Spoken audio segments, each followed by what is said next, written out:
Hi, Brad Thompson here, and St. Columba has been on quite a ride these last 12 years. So I'm going to walk you through our long range, master, and strategic plans over the last few years.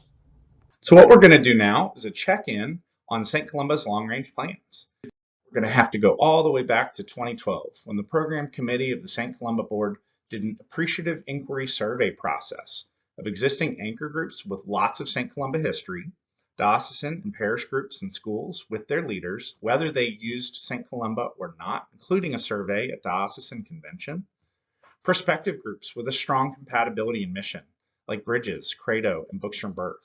And of course, people with a very involved history of camp, campers who had become staffers, who had become staff leaders. The goal of this process was to capture and understand what is so special about St. Columba that we never mess it up, but also so that we could hear their hopes, their wishes, and dreams, and plan a future at St. Columba that included their feedback.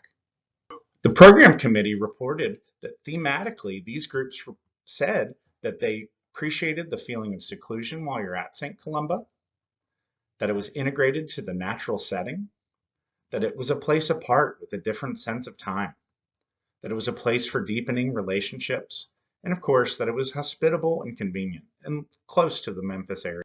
What we also heard from the program committee were these groups' needs from St. Columba. At 75 beds, the capacity was too small for some of the schools and programs that we might otherwise ideally be working with the bedrooms needing individual bathrooms. We also heard the need for updated spaces. Scheibler Lodge in particular was noted as, quote, tired, and the Jack and Jill bathrooms weren't ideal. The camp group reported need for more inner-city outreach camper space. They were currently gathered at Scheibler Lodge, which was a 10-minute walk from all of the camper programs. The camps also reported the need for more permanent program areas. Improvised programs by young camp staff needed to be replaced by modern high adventure waterfront excursion and other programs that would be supported by year-round staffing. We also heard the need for more group meeting space. Having only one meeting room on the whole site made it really difficult considering that the dining space and meeting space was built for about 40, but it didn't even accommodate the number of beds that we served in Scheibler Lodge. So what the program committee did for us was captured what not to change and what to change. And so as we put plans into place for St. Columba, we were challenged because ultimately, the more you add, we started to ask the question, are we just dreaming too much? Because ultimately, a crowded campus does not equal a secluded sanctuary. So the board had to tackle the important question, what is the magic number? Which meant, how big does St. Columba have to get before it's too big? So what we heard was that we are being called by the people we serve to expand, but we were simultaneously being called by those same people to secure the feeling of seclusion and sanctuary. And of course, as a ministry of the diocese, St. Columba needed to fit well into the diocesan priorities. So we sought the feedback of Bishop Johnson, who identified that St. Columba is not being called to be a large camp and retreat center, but a medium-sized center with a bedroom capacity of about 40 to 50, with a camp program that would also be enhanced to accompany all of these goals. And so what we knew is that we had to create a series of strategic plans that would push us towards that vision. We would need to assemble a master plan committee to discern the facility and program portions of this vision and ensure that our ministries were efficient. The master plan committee met in 2014 to discern the vision, understand the current assets and needs, as well as the site analysis and infrastructure so that we knew what tools we already had in place to get the work done.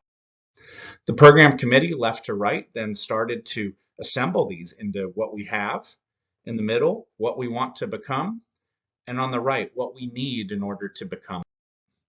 They also helped us to organize our understanding of how do we use the campus, because camps and retreats are fundamentally different. We wanted to make sure that each portion of the campus would serve our groups and guests and campers in the right way, and identify the areas where infrastructure is already there and made sense in order to add. So the master plan committee assembled a list of these needs into what resembles a capital campaign. And over the years, one at a time, we've made major progress on this plan. Now, it's not the same level of what we wanted to do. You may remember that back when we were planning to build Johnson and Coleman lodges, we scaled it back from an 8-bedroom design to a 6-bedroom design. And in 2017, recognizing that we didn't have the fundraising capacity to do the Shibor Lodge renovation, we scaled that project back from a renovation to a refresh. So the other piece of our long-range plan included making sure that St. Columba's ministries were efficient. And the traditional definition of sustainability, meaning money and ministry being balanced, just didn't reflect the fact that we wanted to improve our ministry. So we identified the need for an upgraded version and definition of sustainability. And how we defined that here at St. Columba is the balance of financial results with the money it takes to maintain our ministries, along with what it takes to enhance our ministries. And this would put us on a sustainable. So as we look back on the last 10 or 11 years at St. Columba using this sustainable ministry model, I want you to notice how much we've grown in terms of serving new groups and raising more money to support our ministries. And a long period of time where double-digit growth was reflected in our financial results. So I know, you're saying to yourself, money is not the measurement of ministry, Brad, and you're right. But money does measure movement. The number of revenues that we brought in directly correlate to a growth in the number of guests that we served, groups that we served, and campers that we served during that same period. But we also recognize that during that same period, the Episcopal Church utilization of the center was going down. And here's a study of our year-end results, starting with a profound deficit back in 2011 and the number of years that we have ended in the black. And so we see a long period of time where we were operating successfully, just a handful of periods where we operated in the red. However, the most recent one, the same year we took a loss of $30,000, we raised $2 million in the capital campaign called Called to Grow. And of course, the last 2 or 3 years, a lot of our surpluses have been due to extraordinary charitable giving from our donors and governmental aid related to COVID-19. So as we look back on the sustainability model, I want you to notice that we operated with a 10-year, $318,000 surplus, including a $2.5 million campaign and pandemic. That surplus for the very first time, making up for the large loss that St. Columba took in 2011, but also restoring our cash accounts after the pandemic so that we are, for the very first time in St. Columba's history, living without cash flow issues. From a ministry maintenance standpoint, we have HVAC systems that have been replaced, roads, roofs, and interiors that are cared for.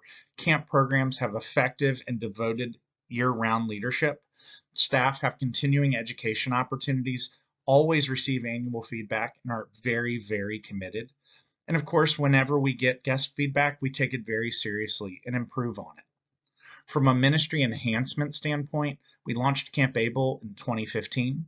Program quality for campers was vastly improved. We upgraded several of our ministry spaces. We added 2 ministry spaces and of course added staff to focus on improving retreat guest experiences at all times. St. Columba also has a strong understanding of what comes next. We're in the process of developing more self-driven programs to fit into our new spaces. We're making plans to continue to update the spaces that were called for in our master plan. We're marketing and promoting diversity and utilization, which means reaching beyond just the Episcopal Church into communities that we know might want to meet here. We're also continuing to develop operationally, especially after COVID cost us a lot of our staff. We're rebuilding the staff and reorienting them so that we can care for the now larger St. Columba. And of course, we're also working on much better collaboration within the Diocese of West Tennessee in hopes to reverse the trend of negative utilization over the years. We want to support parishes, youth programs in the diocese itself, and of course, convert our board that spent so many years fundraising into a managerial and strategy board. So looking back on our timeline, we've accomplished a lot. and we've grown a lot, with all trends pointing in the right direction over time. And it sounds good, but we know there's a but, because St. Columba is not perfect. After 40 years of use, some of the buildings are going to start to have more serious aging issues that a coat of paint won't fix. There are pieces of our long-range plan or strategic plans that weren't done or not done well. Like non-Episcopal groups and groups from the community have increased at a staggering amount, but racial diversity is still a struggle. Maintenance reserves are not accumulating, as more pressing needs always take precedence. The staff is spread thin and they're sacrificial. Communication, especially in terms of governance, is extremely challenging. Years of thin margins means there's not room to take on new initiatives or make new investments. And of course, the long range plan that we started so long ago and had so many accomplishments with are not top of mind, even though our goals were much bigger. So just to take you back in time a little bit, I want to talk a little bit about Scheibler Lodge, our main ministry space since the founding of the center. Back in 2017, the project was reframed as a refresh instead of a renovation, recognizing that our fundraising capacity as an organization wouldn't fund all of our dreams. So we took on our HVAC, we recarpeted and repainted the center back in 2020 to make sure that we were doing those projects while we were closed for COVID-19.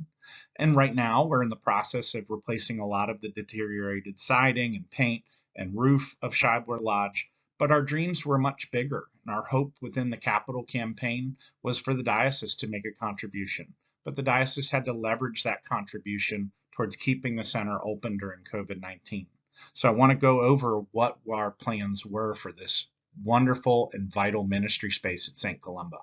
So in 2014, the Master Plan Committee also discerned the needs and priorities for Scheibler Lodge that would include private ensuite bathrooms and finally taking on the super small showers that we have become so well known for. Converting our dining room and offices to lounges so that the welcome was enhanced as you arrive at Scheibler Lodge, but also we're providing more informal space for building relationships. Taking our existing kitchen, which was never built for the size operation that we now are, and converting it to staff offices so that we would be permanently accessible to our guests. Using our current meeting room as a dining room for up to 100 people, and for the very first time building a commercial kitchen that can help us to care for the guests of St. Columba, but also be on the outside of the building so that trash and food deliveries don't come to impact guest experiences. We would also need a new meeting room. The original master plan for St. Columba called for much more hidden and subtle parking so that we could have guests focus more on nature. So we built that into the plan by adding porches and an entrance on the back side of the building, and effectively made it the front side of the building so that guests would have their attention towards the nature and the beauty of the sanctuary we provide at St. Columba. Any one of these priorities are worthwhile priorities to pursue, and certainly within our calling to build into our next strategic plan. So here's how the building would fit into the existing hillside and be able to care for not more guests, but designed specifically to care for the guests in the way that we most think that Scheibler Lodge's calling is to care for our guests, by exposing them to nature and caring for them and making more discreet service areas. So now St. Columba is facing a future post-pandemic that it wants to start to move on some of these callings. And so what we're identifying are several strategic priorities that need to be a part of our future plans. And those include operational excellence, continuing to adapt a staffing structure that can care for the now larger St. Columba, reminding the board and the diocese of the overall long-range master plan, understanding deferred and emerging maintenance needs at the center, long-term fundraising and fundraising, and building key partnerships like organizations that serve people with physical disabilities so that Johnson and Coleman Lodges can continue to serve guests, but also serve guests who aren't otherwise coming. We also want to make sure that we are in alignment with the diocesan priorities, so we want to come up with ideas and initiatives that support small parishes, that Children and young people in the reformed DYC can find a gathering place here at St. Columba, and of course, move the needle in terms of much needed racial reconciliation. And of course, we want to as well enhance the programs that happen here. So identify camps and retreats that serve other underserved populations, but also develop retreats that serve communities in the Mid-South who otherwise have never heard of us before. And we believe there is something here for them. And indeed, we believe that there is something here for everyone, not just Episcopalians, but all members of our community, because indeed we are called to be a home for formation and ministry in the Episcopal Church of West Tennessee, but also a place of hospitality for every single member of our community. So if you're someone who has helped us along the way in pursuing these ambitious plans at St. Columba, thank you. We have a lot of work that we want to get done and a lot more work that we are called to do. Thank you.